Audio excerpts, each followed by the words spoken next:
ಅಂಗವಿಕಲರು ಎಲ್ಲರನ್ನು ಹಾಕ್ಕೊಂಡಿದ್ದಾರೆ. ಇಡೀ ಸರ್ಕಾರಿ ಇಲಾಖೆಯನ್ನು ಬಳಸ್ಕೊಳ್ಳಿ ಇದಕ್ಕೆ. ಮತ್ತು ನಮಗೆ ತುಂಬ ಹೆಕ್ಟಿಕ್, ನಮಗೆ ರಿಸಲ್ಟು ಬರಬೇಕು, ಜನಗಣತಿಯು ಮಾಡಬೇಕು, ಮೊನ್ನೆ ಅಷ್ಟೇ ಮಾಡಿದ್ದೇವೆ ಅನ್ನುವಂಥ ಹೇಳಿಕೆಯನ್ನು ಕೊಡ್ತಾರೆ. ಅಂದರೆ ಈ ಜನಗಣತಿಯಲ್ಲಿ ಭಾಳ ಗೊಂದಲ ಇದೆಯಲ್ಲ ಅಂತ. ಸರ್, ಒಂದು ತಮಗೆಲ್ಲರೂ ಕೂಡ ಸ್ಪಷ್ಟವಾಗಿದೆ, ಕೇಂದ್ರ ಸರ್ಕಾರ ಇನ್ನೊಂದು 6-7 ತಿಂಗಳಲ್ಲಿ ಇನ್ನು 10 ವರ್ಷಕ್ಕೊಮ್ಮೆ ಜನಗಣತಿಯನ್ನು ಏನು ಮಾಡಬೇಕು, ಕೋವಿಡ್ ದೃಷ್ಟಿಯಿಂದ ಪೋಸ್ಟ್ಪೋನ್ ಆಗಿದೆ. ಈಗ ಆಲ್ರೆಡಿ ಡಿಕ್ಲೇರ್ ಮಾಡಿದೆ, ಈಗ ಆಲ್ರೆಡಿ ಬಜೆಟು ಕೂಡ ಅಲೋಕೇಶನ್ ಆಗಿದೆ, ಇಡೀ ದೇಶದ ಜನಗಣತಿ ಶುರು ಮಾಡ್ತೀನಿ ಅಂತೇಳಿ. ಇಲ್ಲಿ ರಾಜ್ಯ ಸರ್ಕಾರದಲ್ಲಿ ಯಾವ್ಯಾವಾಗ ಅವರ ಸ್ಥಾನಕ್ಕೆ ಕುಂದು ಬರುತ್ತೆ, ಮುಖ್ಯಮಂತ್ರಿಗಳ ಸ್ಥಾನಕ್ಕೆ ವಿಷಯಗಳನ್ನು ಡೈವರ್ಟ್ ಮಾಡಲಿಕ್ಕೋಸ್ಕರ ಈ ಒಂದು ಜನಗಣತಿಯ ಒಂದು ನಾಟಕವನ್ನು ಮಾಡ್ತಾಯಿದ್ದಾರೆ. ಕಾಂತರಾಜ್ ವರದಿ ರಿಪೋರ್ಟ್ ಕೊಡ್ತು, 150 ಕೋಟಿ ಖರ್ಚು ಮಾಡಿತ್ತು. ಇವತ್ತು ಮತ್ತೆ 500 ಕೋಟಿ ಇವತ್ತು ಇಟ್ಟಿದ್ದಾರೆ. ಮ್ಯಾನ್ ಪವರು, ಮಕ್ಕಳಿಗೆ ಪಾಠ ಮಾಡಬೇಕು, ಒಂದು ದಿನಕ್ಕೆ 20 ಲಕ್ಷ ಟಾರ್ಗೆಟ್ ಇಟ್ಕೊಂಡಿದ್ದು, ನಿನ್ನೆ ಬರೀ 2,000 ಆಗಿದೆ. ಕೆಲವು ಜಿಲ್ಲೆಯಲ್ಲಿ ಇವತ್ತು ಆ ಕಿಟ್ಟನ್ನು ಕೊಡುವಂಥ ಕೆಲಸ ಆಗಿದೆ. ಅಂದರೆ ಓವರಾಲಾಗಿ ನಾನೇನು ಹೇಳಕ್ಕೆ ಕೊಟ್ಟಿದ್ದೀನಿ ಅಂದರೆ, ಯಾವುದೇ ಪೂರ್ವ ತಯಾರಿ ಇಲ್ಲ ಮತ್ತು ಸದುದ್ದೇಶ ಇಲ್ಲ. ಮಾತಿತ್ತರೆ ಮಾಧ್ಯಮದ ಮುಂದೆ ಅವ್ರು ಹೇಳ್ತಾ ಇರೋದು ಒಂದು ಸಾಮಾಜಿಕ, ಒಂದು ಆರ್ಥಿಕವಾಗಿ, ಒಂದು ಶೈಕ್ಷಣಿಕವಾಗಿ ಆ ಒಂದು ಸಮೀಕ್ಷೆ ಮಾಡ್ತೀನಿ ಅಂತೇಳಿ ಅವ್ರು ಹೇಳ್ತಾ ಇದ್ದಾರೆ. ಅದೇ ಸ್ಪಷ್ಟವಾಗಿ ಇದ್ರಲ್ಲಿ ಕಾಣ್ತಾ ಇದೆ, ಹಿಂದೂ ಕೂಡ ಧರ್ಮವನ್ನು ಒಡಿಲಿಕ್ಕೋಸ್ಕರ, ಜಾತಿಗಳನ್ನು ಒಡಿಲಿಕ್ಕೋಸ್ಕರ ವಿಶೇಷವಾಗಿ ವೀರಶೈವ ಲಿಂಗಾಯತ ಅಂತೇಳಿ ಆ ಸಂದರ್ಭ ಪ್ರಸ್ತಾಪ ಮಾಡಿ ಗೌರವಂತ ಡಿ ಕೆ ಶಿವಕುಮಾರ್ ಇವತ್ತಿನ DCM ಏನಿದ್ದಾರೆ ಅವರೇ ಸ್ವತಃ ಬಳ್ಳಾರಿಯಲ್ಲಿ ಅಲ್ಲಿ ಒಂದು ಕಾರ್ಯಕ್ರಮದಲ್ಲಿ ನಾವು ತಪ್ಪು ಮಾಡಿದ್ವಿ ಅಂತ ಅವ್ರು ಹಿಂದೊಂದ್ಸಲ ಹೇಳಿಕೆನೂ ಕೂಡ ಕೊಟ್ಟಿದ್ದರು. ಅದೇ ತಪ್ಪನ್ನು ಮತ್ತೊಮ್ಮೆ ಇವತ್ತು ಮಾಡಿ ಮೊನ್ನೆ ಕ್ಯಾಬಿನೆಟಲ್ಲಿ ವಿರೋಧ ಪಕ್ಷದವರಲ್ಲಿ ಅವ್ರದ್ದೇ ಪಕ್ಷದ ಕ್ಯಾಬಿನೆಟ್ ಮಂತ್ರಿಗಳು ಅವರಿಗೆ ಕ್ಯಾಬಿನೆಟಲ್ಲಿ ಅಟ್ಯಾಕ್ ಮಾಡಿರೋದು ಕೂಡ ಎಲ್ಲರೂ ಕೂಡ ಗೊತ್ತಂಥ ವಿಚಾರ. ಏನು ಸಬ್ಜೆಕ್ಟ್ ಏನು, ಇವತ್ತು ನಮ್ಮ ಹಿಂದುಳಿದ ವರ್ಗದ ಸಮಾಜಗಳನ್ನು ಮುಂದೆ ಉಪಜಾತಿ ಕ್ರಿಶ್ಚಿಯನ್ ಧರ್ಮದಲ್ಲಿ ಕ್ರಿಶ್ಚಿಯನನ್ನು ಜೋಡಿಸುವಂಥ ಒಂದು ಪ್ರಯತ್ನ ಇರ್ಬೋದು. ಇವತ್ತು ಒಕ್ಕಲಿಗ ಸ್ವಾಮೀಜಿಯವರು ಮನವಿ ಮಾಡಿದ್ದಾರೆ, ನಮ್ಮ ಪಂಚಪೀಠಾಧ್ಯಕ್ಷ ಗುರುಗಳು ವೀರಶೈವ ಸಮಾಜಗಳು ಮನವಿ ಮಾಡಿದೆ. ಸದ್ಯಕ್ಕೆ ಪೋಸ್ಟ್ಪೋನ್ ಮಾಡಿ ಇದು ಮನಸ್ಸನ್ನು ಹಾಳು ಮಾಡುವಂಥ ಪ್ರಯತ್ನ ಬಿಟ್ಟರೆ ಇನ್ನು ಯಾವುದೂ ಕೂಡ ಇಲ್ಲ. ಅಂದರೆ ಇವರು ಉದ್ದೇಶ ಸ್ಪಷ್ಟವಾಗಿ ಕಾಣ್ತಾ ಇದೆ. ಒಂದು, ಹಿಂದೂ ಧರ್ಮವನ್ನು ಒಡೆಯುವಂಥ ಕೆಲಸ. ಎರಡನೇದು, ಇವರ ಸರ್ಕಾರಕ್ಕೆ ಬಂದಂಥ ಕಪ್ಪು ಚುಕ್ಕೆ ಏನಿದೆ. ಉದಾಹರಣೆ ನೀವು ಹೇಳಿ, ಇವತ್ತು ರಾಜ್ಯದಲ್ಲಿ ಯಾವುದಾರ ಒಂದು ರಸ್ತೆ ಗೌರವಿಂದ ಓಡಾಡ್ಲಿಕ್ಕೆ ಆಗ್ತಾ ಇದೆಯಾ? ರಸ್ತೆಯಲ್ಲಿ ಗುಂಡಿ ಇದೆ ಅನ್ನೋಕ್ಕಿಂತ ಗುಂಡಿಯಲ್ಲಿ ರಸ್ತೆಗಳಿದೆ. ಅದನ್ನು ಗುಂಡಿ ಮುಚ್ಚಕ್ಕೂ ಕೂಡ ಇವ್ರ ಕೈಯಲ್ಲಿ ಇವ್ರ ಯೋಗ್ಯತೆಗೆ ದುಡ್ಡಿಲ್ಲ. ಇವತ್ತು ಜನರು ತೆರಿಗೆ ದುಡ್ಡನ್ನು 500 ಕೋಟಿಯನ್ನು ಜನಗಣತಿಗೆ ನಾವು ಮಾಡ್ತೀವಿ ಅಂಥೇಳಿ ಅದು 500ರಿಂದ ನಾಳೆ 1000 ಕೋಟಿಗೆ ಹೋಗಿ ಮುಟ್ಟಿದ್ರು ಕೂಡ ನಾವು ಆಶ್ಚರ್ಯ ಪಡಬೇಕಾಗಿಲ್ಲ. ಕೆಲವು ಕಡೆಗೆ ಹೋದ ಬಾರಿಯ ಜನಗಣತಿಯ ದುಡ್ಡೇ ನಮಗೆ ಬಂದಿಲ್ಲ ಅಂತೇಳಿ ಪ್ರತಿಭಟಿಸಿದ್ದಾರೆ ಇವತ್ತು.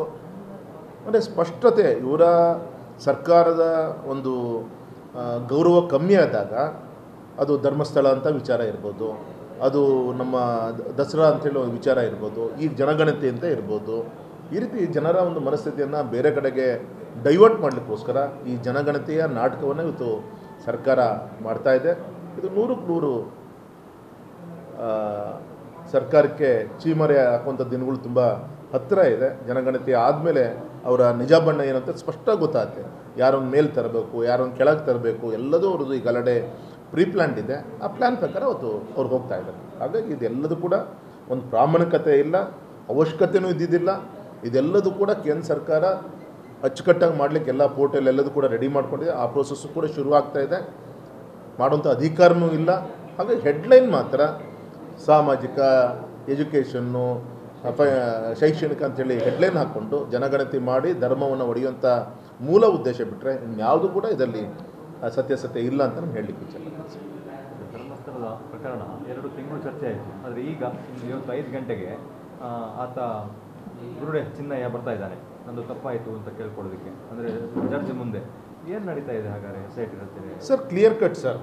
ಈಗ ರಾಜ್ಯದಲ್ಲಿ ಲೆಫ್ಟಿಸ್ಟ್ಗಳು, ಅರ್ಬನ್ ಲೆಫ್ಟಿಸ್ಟ್ಗಳ ಮಾತುಗಳನ್ನು ಮೊದಲೇ ಮಾರ್ಕೆಟ್ಗೆ ಡಿಸ್ಕಷನ್ಗೆ ಅಂತೇಳಿ ಸಬ್ಜೆಕ್ಟಿಂಗ್ ಇವರೇ ಇಡ್ತಾ ಇದ್ದಾರೆ. ಅದರಲ್ಲಿ ಧರ್ಮಸ್ಥಳನೂ ಕೂಡ ಒಂದು. ಈ ಥರ ರಾಜ್ಯದಲ್ಲಿ ಹರಿಶ್ಚಂದ್ರ ಘಾಟ್ ಅಂತೇಳಿ ನಮ್ಮ ಒಂದು ಲೆಫ್ಟಿಸ್ಟ್ಗಳ ಒಂದು ಕಚೇರಿ ಇದೆ ಬೆಂಗಳೂರಿನಲ್ಲಿ, ಅಲ್ಲಿ ಎಲ್ಲದೂ ಕೂಡ ಪ್ಲ್ಯಾಂಡ್ ಆಗುತ್ತೆ. ಅಲ್ಲಿಂದ ಇಡೀ ರಾಜ್ಯದಲ್ಲಿ ಇಂಪ್ಲಿಮೆಂಟ್ ಮಾಡೋಂಥ ಕಾರ್ಯ ಆಗುತ್ತೆ.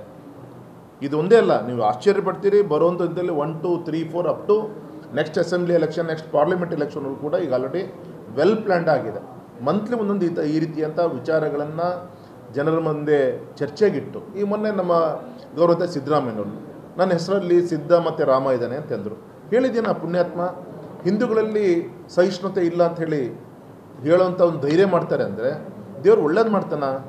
ಆ ಚಾಮುಂಡೇಶ್ವರಿ ಸನ್ನಿಧಾನದಿಂದ ಅವರು ಗೆದ್ದು ಬಂದು ಶಾಸಕರಾಗಿ ಮುಖ್ಯಮಂತ್ರಿಗಳಾಗಿ ಅಂಥ ಮುಖ್ಯಮಂತ್ರಿಗಳ ಬಾಯಲ್ಲಿ ಹಿಂದೂಗಳಲ್ಲೇ ಸಹಿಷ್ಣುತೆ ಇಲ್ಲ ಅಂಥೇಳಿ ಒಂದು ಧರ್ಮವನ್ನು ತುಷ್ಟೀಕರಣಕ್ಕೋಸ್ಕರ ನನ್ನ ಸ್ವಂತ ಧರ್ಮವನ್ನು ಅಡಾಡುವಂಥ ಕೆಲಸವನ್ನು ಇದು ಮುಖ್ಯಮಂತ್ರಿಗಳು ಮಾಡ್ತಾ ಇದ್ದಾರಲ್ಲ.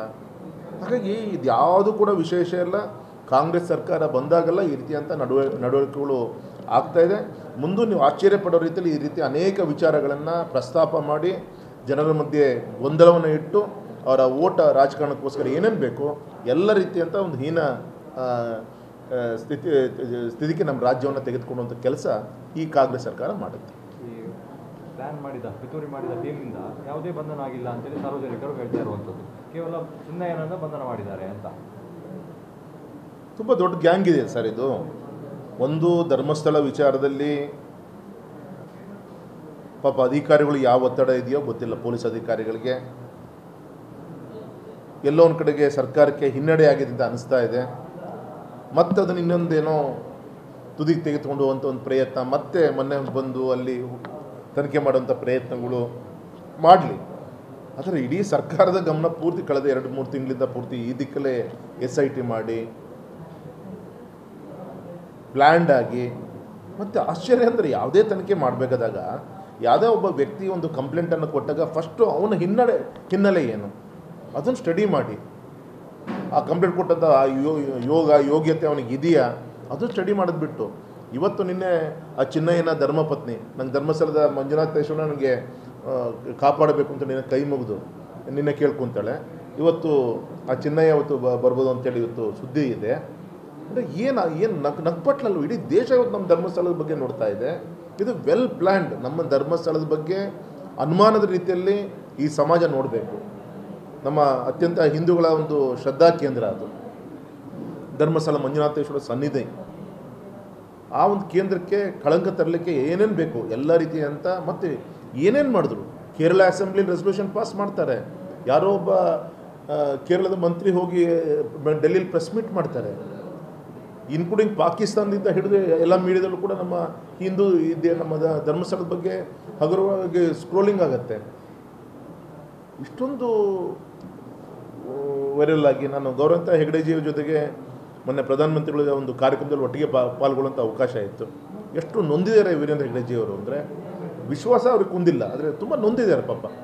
ಇಷ್ಟೆಲ್ಲ ಒಂದು ಧರ್ಮದ ಕಾರ್ಯ ಮಾಡೋಂಥ ಪುಣ್ಯದ ಅಣ್ಣಪ್ಪನ ಸನ್ನಿಧಾನಕ್ಕೆ ಈ ರೀತಿ ಅಂತ ಒಂದು ಪ್ರಯತ್ನ ಮಾಡ್ತಾ ಇದ್ದಲ್ಲ ತುಂಬ ನೋವು ಮಾಡ್ಕೊಳ್ಳಿ ಪಾಪ. ಎಲ್ಲೂ ಅವ್ರು ಮಾತಾಡ್ತಾ ಇಲ್ಲ. ಆದರೆ ಸಮಾಜ ಮಾತಾಡ್ತಿದೆ. ಅವ್ರ ಅಣ್ಣಪ್ಪನ ಪರವಾಗಿ ಧರ್ಮಸ್ಥಳ ಮಂಜುನಾಥೇಶ್ವರ ಪರವಾಗಿ ಜನ ಮಾತಾಡ್ತಾ ಇದ್ದಾರೆ. ಹಾಗಾಗಿ ಒಂದು ಕೆಟ್ಟ ಒಂದು ಪರಿಸ್ಥಿತಿ ತೆಗೆದುಕೊಂಡಂಥ ಕೆಲಸವನ್ನು ಮಾಡ್ತಾರೆ ಸರ್. ಪಟ್ಟಣ ಪಂಚಾಯತ್ ಗಲಾಟೆ ಏನು ಸರ್ ಬೈಂದೂರಿದ್ದು ಬೇಕು ಬೇಡ ಅಂತೇಳಿ ಇಲ್ಲಿ ಒಂದು ಪ್ರೊಟೆಸ್ಟ್ ಆಯಿತು. ಇವತ್ತೇನೋ ಮತ್ತೆ ಮಾತಿನ ಚಕಮಕಿ ಆಯಿತು ನಿಮ್ಮ ಮುಂದೆ ಅಂತೆಲ್ಲ ಕೇಳಿಬಂತು. ಇಲ್ಲ ಆ ಥರ ಯಾವುದಿಲ್ಲ. ಯಾವುದಿಲ್ಲ. ಅಲ್ಲ ಪಟ್ಟಣ ಪಂಚಾಯತಿ ನಮ್ಮ ಸರ್ಕಾರದಿಂದ ಮಾಡಿದ ನಿಜ. ಒಳ್ಳೆ ಉದ್ದೇಶ ಇಟ್ಕೊಂಡು ಮಾಡಿದ್ದೀವಿ. ಪಾಪ ಅಲ್ಲಿ ಗ್ರಾಮಾಂತರದ ಸ್ವಲ್ಪ ಆ ಭಾಗದ ಜನರಿಗೆ ಈ ನಮ್ಮ ಸರ್ಕಾರದ ಈ ಬಗುರು ಲ್ಯಾಂಡ್ ಇಶ್ಯೂಸ್ ಇರ್ಬೋದು ಈ ಥರದ್ದು ಎಲ್ಲೋ ಒಂದು ಕಡೆ ನಮ್ಮ ಕೈ ತಪ್ಪು ಹೋಗ್ಬಿಡುತ್ತೆ ಅನ್ನೋ ಒಂದು ಭಾವನೆ ಇದೆ. ಯಾವುದೇ ದುರುದ್ದೇಶ ನಮ್ಮ ಸರ್ಕಾರಕ್ಕೆ ಇದ್ದಿದ್ದಿಲ್ಲ. ಒಂದು ಪಟ್ಟಣ ಪಂಚಾಯತಿಯನ್ನು ಮಾಡಲಿಕ್ಕೆ ಇಷ್ಟು ಜನಸಂಖ್ಯೆ ಬೇಕು ಅನ್ನೋದು ಒಂದಿರುತ್ತೆ. ಅದಕ್ಕೆ ಹತ್ತಿರದಲ್ಲಿರುವಂಥ ಗ್ರಾಮೀಣ ಪ್ರದೇಶವನ್ನು ಸೇರಿಸುವಂಥ ಕೆಲಸ ಆಗಿತ್ತು.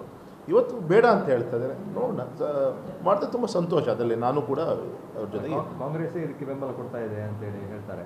BJP ಅವ್ರನ್ನ ಒಳಗೊಂಡು ತೆಗಿಸಬೇಕು ಗ್ರಾಮವನ್ನು ಬಿಡಬೇಕು. ಇದರಲ್ಲಿ ಕಾಂಗ್ರೆಸ್ BJP ಪ್ರಶ್ನೆ ಇಲ್ಲ ಸರ್. ಒಳ್ಳೆಯ ಉದ್ದೇಶ ಇಟ್ಕೊಂಡು ಮಾಡಿದ್ದೀವಿ. ಅವ್ರಿಗೆ ಸಮಾಧಾನ ಇಲ್ವೋ ಬೇಡ.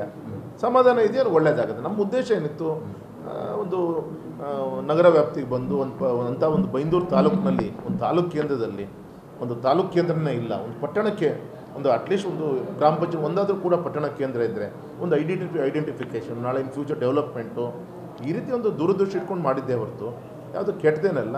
ಇರಲಿ ಇವರು ಒಳ್ಳೇದಂತೂ ಮಾಡೋಕ್ಕಾಗಿಲ್ಲ. ಏನೋ ಇದು ಮಾಡ್ಲಿಕ್ಕೆ ಹೊರಟಿದ್ದಾರೆ. ಮಾಡಲಿ ಸಂತೋಷ. ಅಲ್ಲ BJPಯನ್ನು ಬಳಸ್ಕೊಳ್ತಾ ಇದೆ ಅಂತ BJP ನಾಯಕರನ್ನು ಕೆಲವರನ್ನ ಏನು ಅಲ್ಲ ಅವ್ರನ್ನ ಬಳಸ್ಕೊಂಡು ನಮ್ಮ ಕಾರ್ಯಕರ್ತರು ಆ ರೀತಿ ಅಂತ ಯಾರು ಬುದ್ಧಿವಂತರಿದ್ದಾರೆ ಪ್ರಶ್ನೆ ಏನಿಲ್ಲ ಸರ್.